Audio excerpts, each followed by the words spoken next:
మనుష్యాణాం సహస్రేషు కశ్చిద్యతతి సిద్ధయే యతతామపి సిద్ధానాం కశ్చిన్మాం వేత్తి తత్వతః.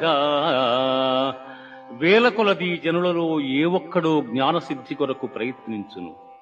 అట్లు ప్రయత్నించిన వారిలో ఒకానకుడు మాత్రమే నన్ను యథార్థముగా తెలుసుకొనగలుగుచున్నాడు.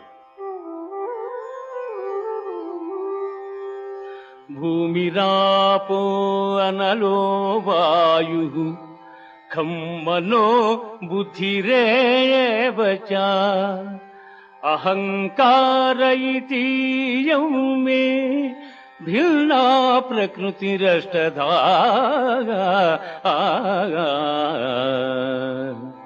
భూమి, జలము, అగ్ని, వాయువు